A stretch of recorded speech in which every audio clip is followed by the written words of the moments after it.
The cold air bit into my coat as I stepped out of the car. The kind of chill that doesn't just wrap around you, it settles in your bones. The funeral home stood quiet. Too quiet, even for a place meant to house grief. Church bells rang in the distance, each note dull and slow, like a heartbeat at rest. The scent of lilies was thick, cloying even, curling into my nose and settling behind my eyes.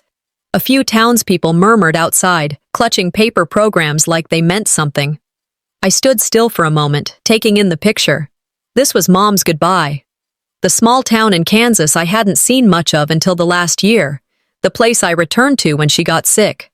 And yet, standing there, it felt like I was just another guest. Not her daughter, not her caretaker, just a figure in black.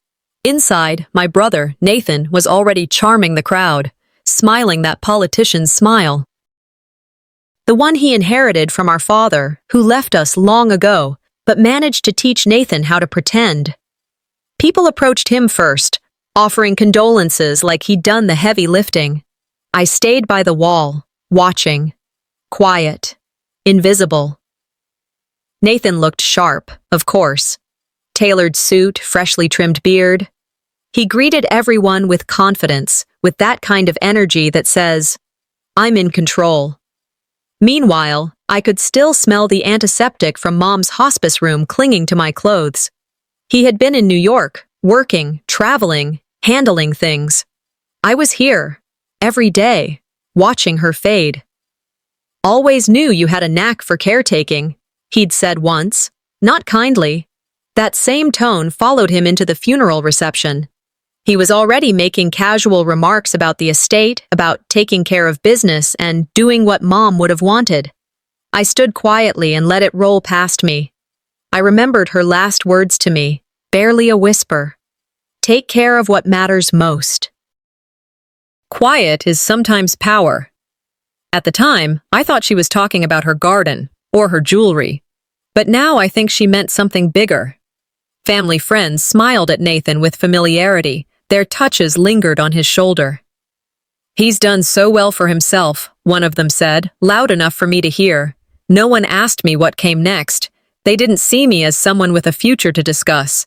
I'd always been the helper, the one who stayed, the dutiful daughter, the one who didn't make waves. We didn't read the will that day. Some legal delay, the lawyer said. But I already knew something Nathan didn't.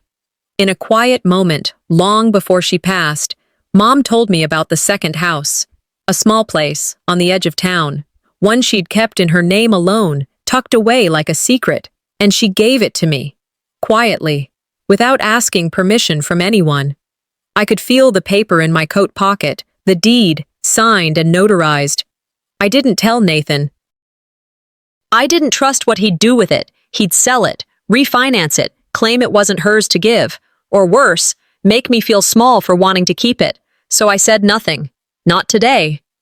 At the reception, as people sipped weak coffee and ate cookies shaped like doves, Nathan stood near the fireplace, holding court. "Well, Mom always said I was the one with the head for business," he announced, half laughing. The room chuckled with him. My jaw tightened. Then he turned to me, eyes glinting, and added, "You must be exhausted from all that caretaking. Hope you're taking some time to catch up on yourself." A few people smiled awkwardly. I didn't. I was 17 again. He'd once taken credit for a scholarship application I filled out for him, and Mom let it slide. She smiled and said, "Well, he does have charm." I remembered that feeling, burning hot behind my ribcage, the ache of being overlooked. Again, he hadn't changed, but I had. I stood in that reception, surrounded by polite grief and floral arrangements, and I made a decision. Silence could be strategy. Silence could buy me time. "You know your brother," Mom's voice echoed in my mind. "You know when not to speak." I reached into my coat pocket and touched the key, not just to the house, but to the truth she left only for me. It wasn't about real estate. It was about trust, and who she believed in when no one else was watching. The sun had begun to set by the time the last guests filtered out. The town had grown quiet again, emptied of ceremony, full of absence. Nathan approached me as I stood near the window of Mom's old bedroom. "We should talk about the house soon," he said, casually. I'm sure there's only one, right? I smiled. Tight. Sure, just not today. He walked off, phone already back in hand. I turned back toward the bedroom. The bed was made. The lamp still glowed faintly in the corner. I closed the door gently, resting my hand on the knob for a long second. Then I whispered into the stillness. Don't worry, I didn't tell him. That should have been the end of it, but then 3 soft knocks came from the back door. I paused. No one ever used that entrance, and when I opened it, it wasn't who I thought it would be. The knock came again, softer this time, like whoever stood out there wasn't sure if they should have knocked in the first place. I cracked the back door open, the porch light flickering above. And there he was, Mr. Nolan. Same patched-up flannel jacket he always wore, the collar lined with years of sawdust and pipe smoke. He looked like a man who never truly left his workbench, even when the tools stopped fitting in his hands. Evening, he said, voice lower than usual.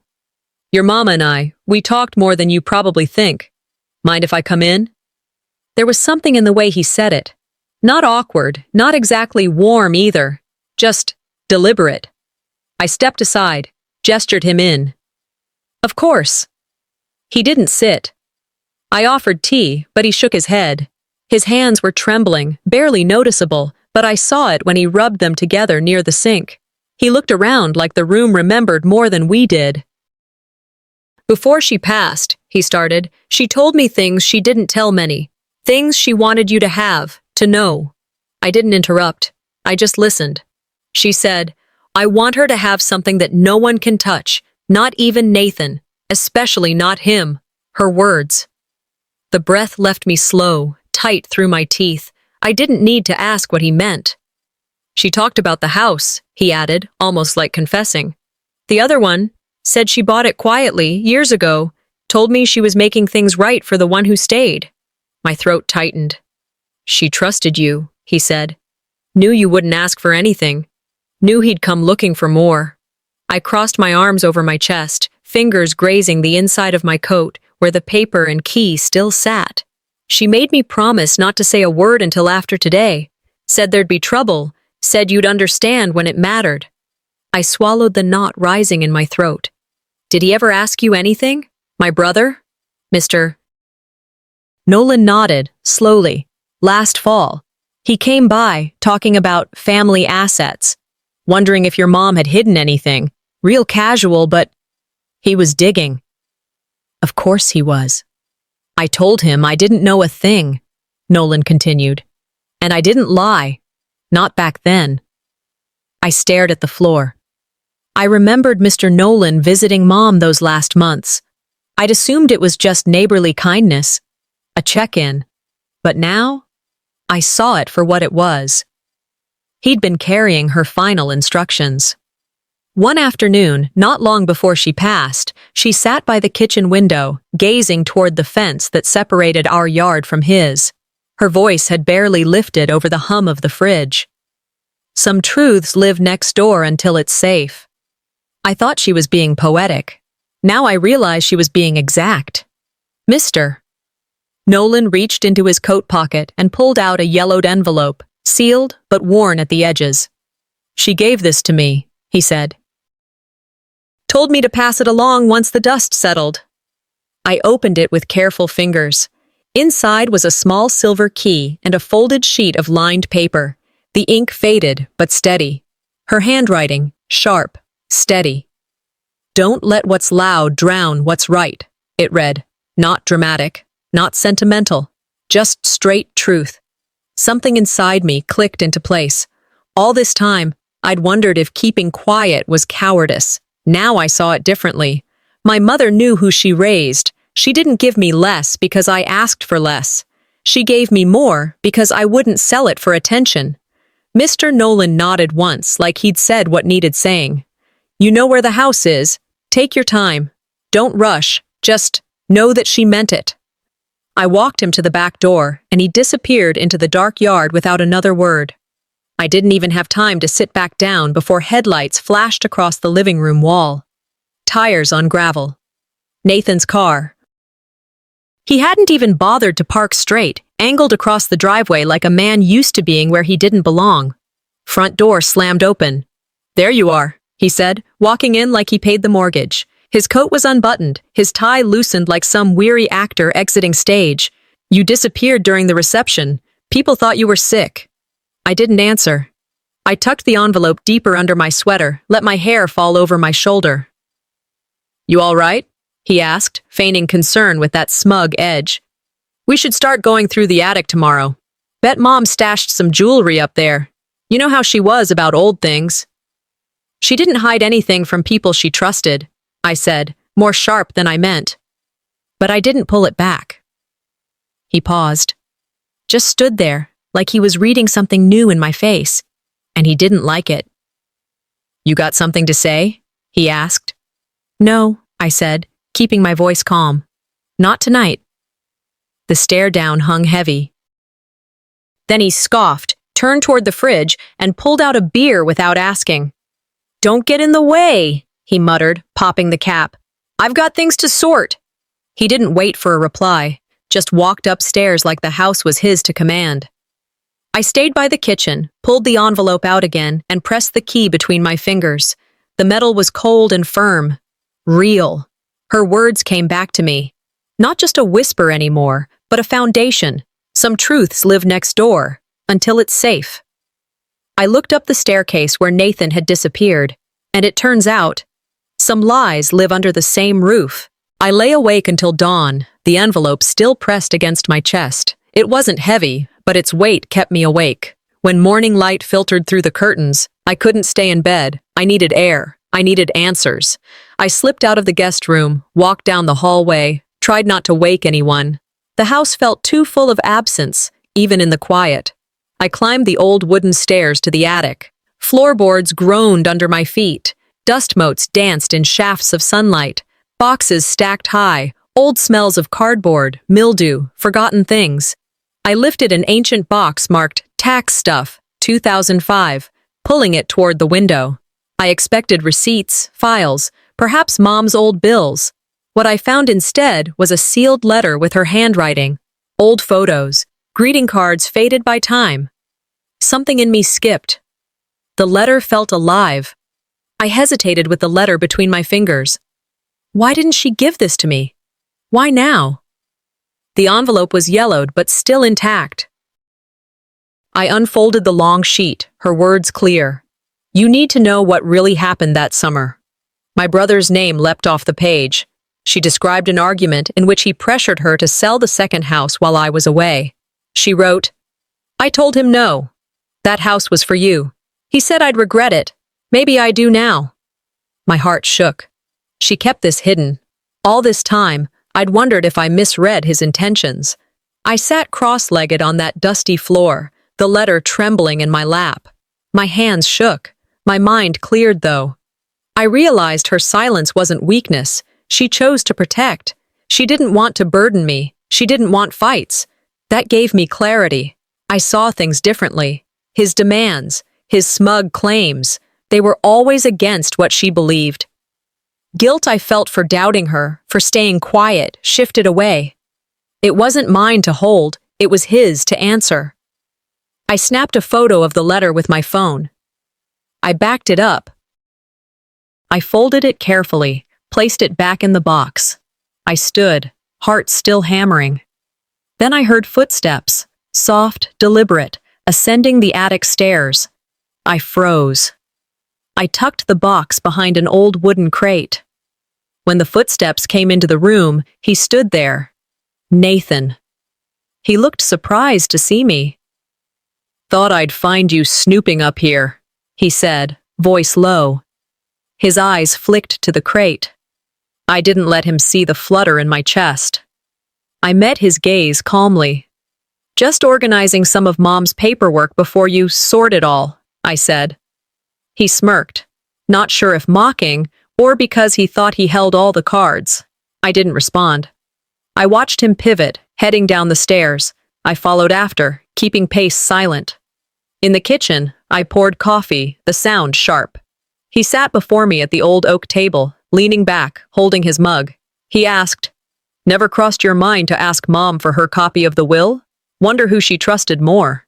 My throat tight. I said, maybe she didn't trust someone who only listens when it's profitable. I paused. I let the words land. I could see surprise in his eyes. And something else, defensive. He tried again. You know about the second house? His voice meant accusation. I nodded slowly, keeping control. People talk. Doesn't mean they know. Or have proof.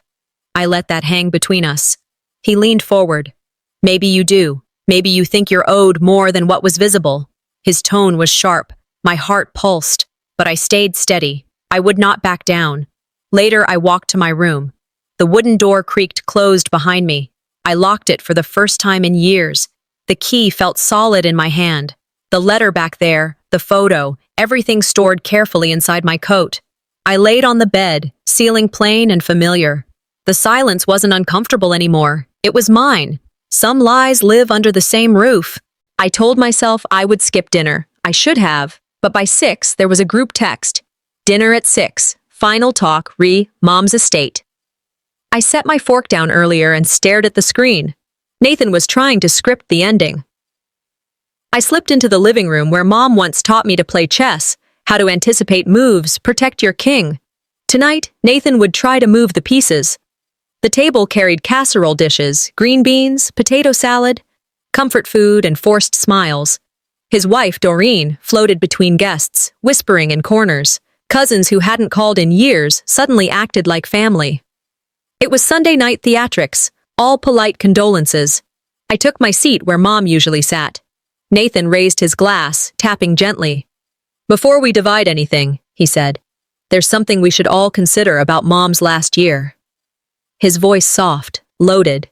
Heat rose in my chest. I knew what was coming. I saw it in his eyes. He talked slow, like choosing every word. I've read up on elder cognitive decline. He suggested Mom misplaced keys, forgot dates, hid things in odd places, tricks of memory, no mention of illness, just enough to seed doubt. Faces around the table shifted uneasy. Some nodded, wanting to believe his calm tone, his staged concern. When he looked right at me and said, "We don't know what state she was in when she made certain decisions." The room fell quieter. My hands tightened against the edge of the table. I did not flinch. I held his gaze. I reached into my coat pocket, pulled out Mom's letter, folded, still crisp. She wrote this to me 3 years ago, I said, voice steady. I held the letter up, not reading aloud. The words mattered just by being there. The room paused. A weight there I could feel. I heard my own pulse. She wasn't confused. She was just tired of being questioned. I watched eyes flicker, disbelief, shifting loyalty. Nathan tried to brush it off, laughter thin. We're all just talking, he said, a shield around his smirk. Doreen added something about family discussion, not throwing stones. I stayed calm. I'm not hostile. I'm just not quiet anymore. I placed a photo of the letter face down on the table, let its physical presence speak for what words couldn't in his tone. No more pretending, I said. Some guests left early. A cousin leaned over and whispered, I didn't know you were this strong. That stung. In truth, I never thought I could be. Not like this. He moved closer, tone softer. Careful digging. You might find things you regret. I didn't answer. I didn't need to. I saw them realigning seats, reassessing eyes. The room that had been his stage was shifting. The lights felt different. Tonight, I turned the spotlight on truth. I stood from the table, glass in hand. It wobbled. I set it down. My voice came easier than I thought. I already found it. Not loud. Not triumphant, just firm. I knew what Mom left me. I knew what she trusted me with, and I would not let Nathan rewrite her memory. I skipped breakfast. Didn't even make coffee. My stomach wasn't hungry. It was bracing. I opened the windows early and let in the fall air. The sky hung low, overcast but quiet. Not stormy yet, but the warning was there. It matched the weight sitting in my chest. I sat with Mom's letter again, backing it up to 3 different cloud accounts, 2 USBs, and an email draft to myself. It wasn't paranoia, it was protection. A different kind of insurance.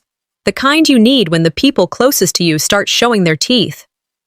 By noon, I folded a single note and slid it under his door upstairs. Porch, 4 p.m., no more games. Then I went outside, sat down in the rocker Mom used to paint from, and waited. I came prepared. The original letter. A notarized copy I had made first thing that morning, and a typed summary of Mom's last medical visits. Nothing dramatic. Just dates, prescriptions, her doctor's name, all of it lined up. Quiet proof. Hard to twist. I wore her old silver bracelet, the one she'd put on whenever she had to deal with something she didn't want to. Not for nostalgia, just strength. I wasn't mourning anymore. I was measuring, and I needed to be steady. He showed up 5 minutes late, always just enough to set the tone. Wore that same smug calm he pulled out whenever he was bluffing. Sat down across from me and stretched like we were having iced tea. "Let's get this over with," he said, looking at the stack of papers I had beside me. I smiled, but not kindly. "Oh, we're just getting started." I set the envelope on the table first, followed by the notarized copy, careful, like I was laying down cards. "This is what she left behind," I said. "Not just in things, but in truth." He scoffed. "You think a letter's gonna undo years of—" "No," I cut in, "but it confirms what you tried to bury." I pointed to the date in the letter, then the clinic appointment she had that same day. "The day you said she forgot where she was, she had a checkup. The report says, lucid, responsive, oriented. Funny, right?" He said nothing, just stared at the paper like it might bite. "Funny thing about the past," I added, "it doesn't stay buried when you take notes." I slid another sheet forward, typed in 12-point font, clean and dated. "Here's your choice," I said. "Either you sign a withdrawal from contesting the will and any claims to the second house." I paused, let the air fill. "Or we go legal. Emotional coercion, false claims, posthumous defamation." His eyes narrowed. "You think threatening me makes you righteous?" "No, it makes me done." I didn't raise my voice. I didn't have to. I had leverage now. He picked up the top sheet, barely glanced at it. "You really think this changes anything?" "I think it ends something," I said. "It ends pretending you cared about fairness, or about her." His jaw flexed. "She always gave you the benefit of the doubt." "She gave you too many," I shot back, "and you spent them like they were owed." He stood up, pacing the porch now like he couldn't sit still. "You always thought you were better than everyone." I looked up at him. "No, I just stopped lying about who we were." He stepped close, too close. "I could get a lawyer," he hissed. "Good," I said. "Then maybe yours can explain why your version of last year keeps changing." That landed. His posture dipped. Just slightly, not enough for most to notice, but I saw it. It wasn't fear of me. It was fear of what people would say if this went public. He didn't sign, not yet, but he didn't walk away either. That was enough, for now. I left the papers on the table between us. "You have until tomorrow." As I turned toward the door, he muttered behind me, low and pointed, "You don't even know half of it." I didn't stop, didn't ask, but my gut twisted, because he wasn't bluffing. And I knew, whatever I didn't know, it was already on its way. I woke with my heart still pounding from yesterday's confrontation. Dawn light spilled through the kitchen window, soft and accusing. Mom's bracelet glinted under the mug I held, reminding me of her strength, of what she believed in. I could taste the ache of the truth in every sip of coffee. I heard footsteps, Nathan and Doreen already there, voices low. They moved around each other, chairs scraping quietly, as though trying not to admit anything changed. I stared at their calculated calm. I understood then. Today they would try to erode her legacy. I braced myself. I had marked this morning on my mental calendar a long time ago. Lowell cleared his throat. He said, "I've been thinking. Mom's memory was slipping. Maybe we overestimated her clarity." Doreen nodded softly, eyes downcast but firm. "You know how sometimes she forgot dates or misplaced things?" My stomach turned. A family friend murmured agreement.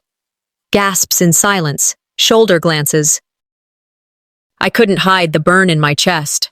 This was more than concern. It was an assault. I saw her disappear in their doubts. I remembered an evening when Mom corrected Lowell about ledger entries. He laughed. He dismissed her with a shrug. He always had. And watching them now, speaking it aloud, I decided I would not let them rewrite who she was. I took deep breath and pulled from my coat a stack of Mom's medical records, clinic summaries, doctor's notes, test reports. All clear. I showed them. I showed the letter she wrote. I remember choices. I let them see her voice. Lowell tried to shift. Doctors say memory problems are common. He sounded rehearsed. I countered.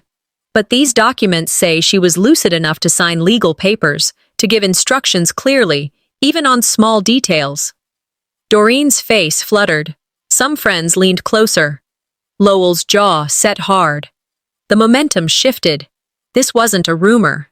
This was her life laid bare. I left the table. My knees ached.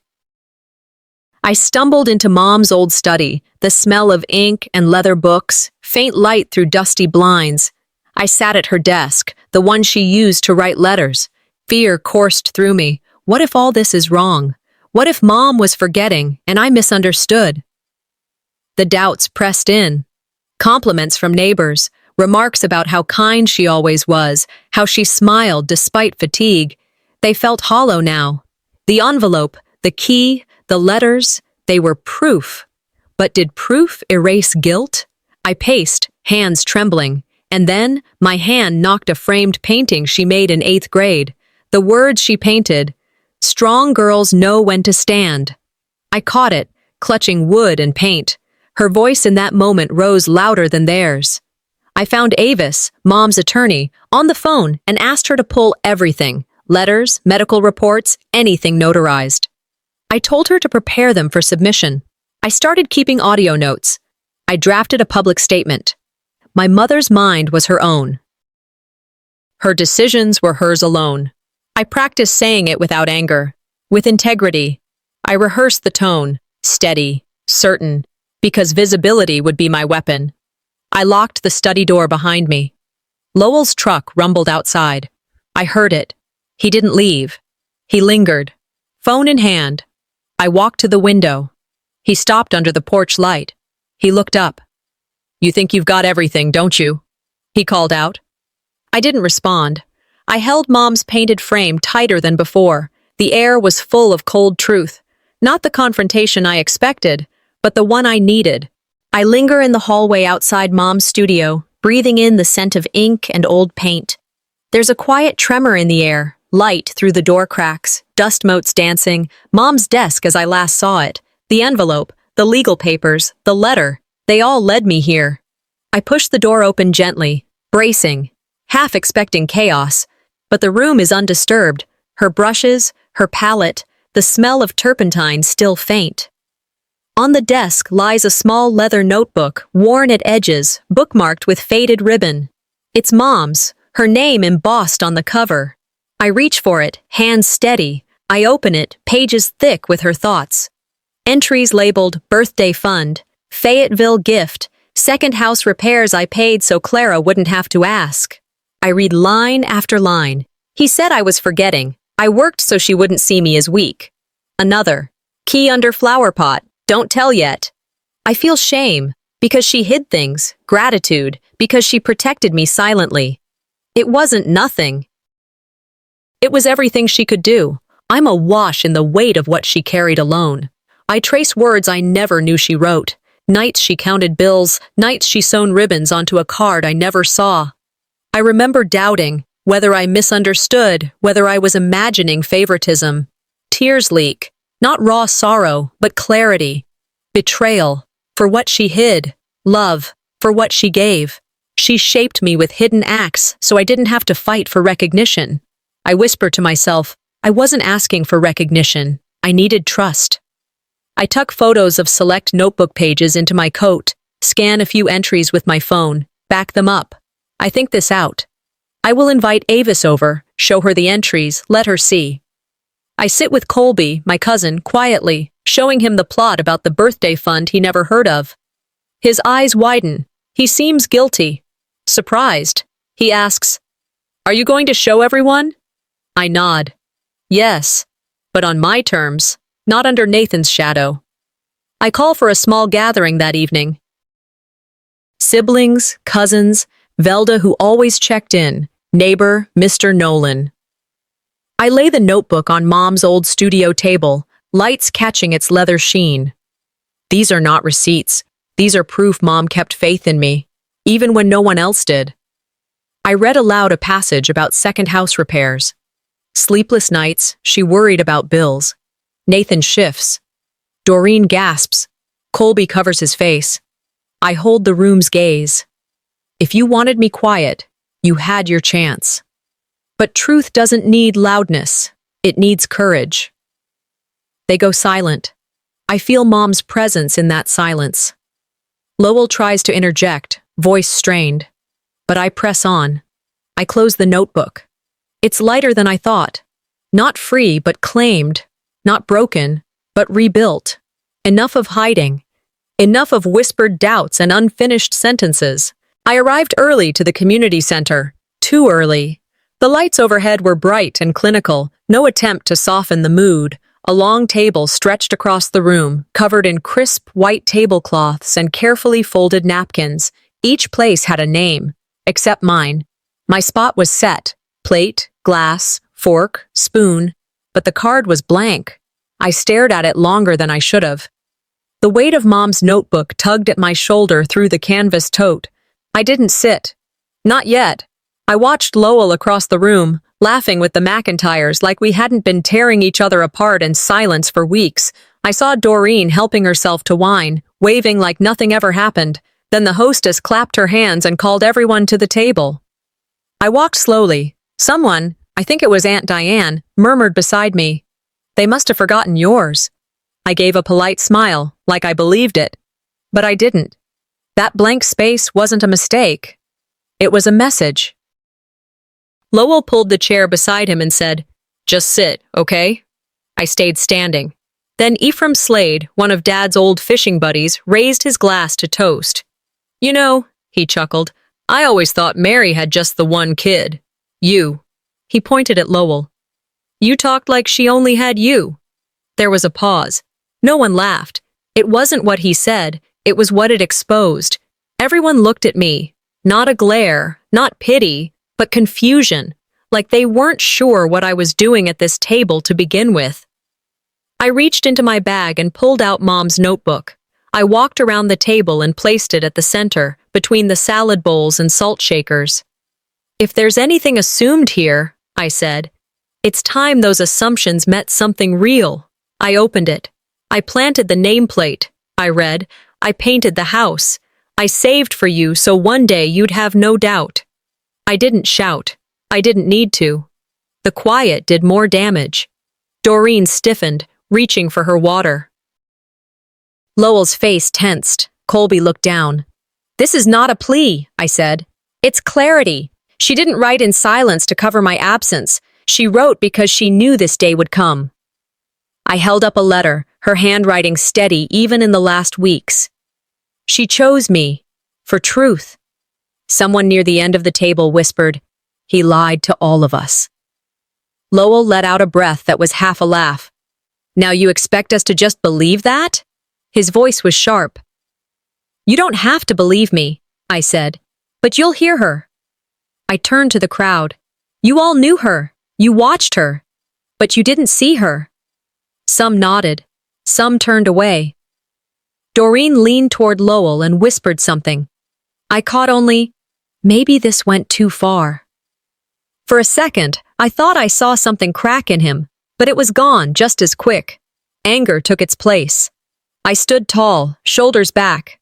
Mom left me more than a house or money. She left me her witness, her proof. Her voice when she knew mine would be questioned. I told the room I would release copies of the notebook to the family, to the county archive, to the local paper. I was done with whispers and doubt. Done letting other people tell her story wrong. A man from the back, someone I barely recognized, called out, "Aren't you worried about her privacy?" I looked at him. Privacy doesn't live in silence. It dies in it. The room stirred. The hostess stepped in, asking for calm, reminding everyone that it was a dinner, not a courtroom. But it was too late for calm. That train had already left. Lowell stood.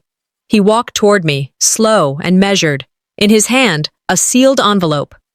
"If you release this," he said, low and almost kind, "you'll regret who you make enemies of." I didn't blink. I took the envelope. My hands didn't shake. I opened it right there.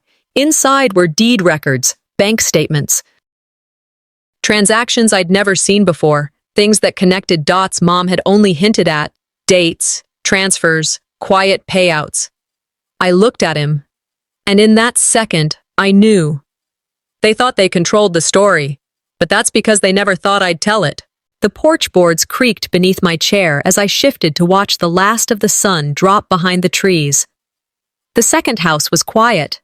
No voices arguing, no footsteps pacing, just the sound of wind rustling through the dry grass and the occasional creak of wood settling. Mom's notebook lay open in my lap. I read the same 3 pages over and over, not because I didn't understand them, but because they finally made sense. All the secrets, the sacrifices, the silence, it led here. Not to a courtroom, not to a family brawl, but to this porch, to this peace. She once told me, "Some truths aren't about being believed, they're about being spoken." And I had spoken them. Loud enough. I leaned back, exhaled. I thought that would be the end of it. Then the doorbell rang. I turned, confused. No one had called. No one had texted. Through the frosted glass, I saw a silhouette, tall, slow-moving. I opened the door, and there stood Mr. Ellison, our old neighbor from 2 houses down. His hands trembled slightly as he held out a thick envelope.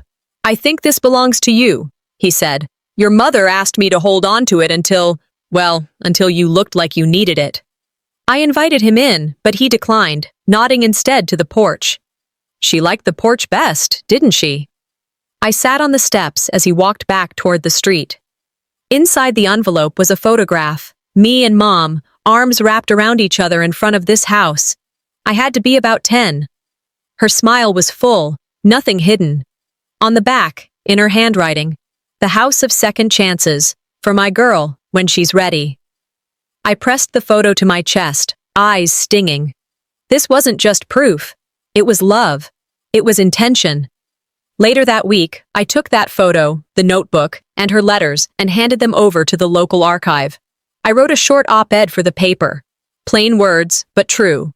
I titled it, "My Mother's Will, Not Just in Ink, but in Action." There wasn't a media storm, no drama. No public apologies, just quiet acknowledgement. Some neighbors dropped by with casseroles, others left notes in the mailbox. Lowell never called, never wrote, not even a message through Colby, and I let that be what it was, a closing. Bitterness is easy. Peace takes work. I chose peace. The second house didn't stay mine for long.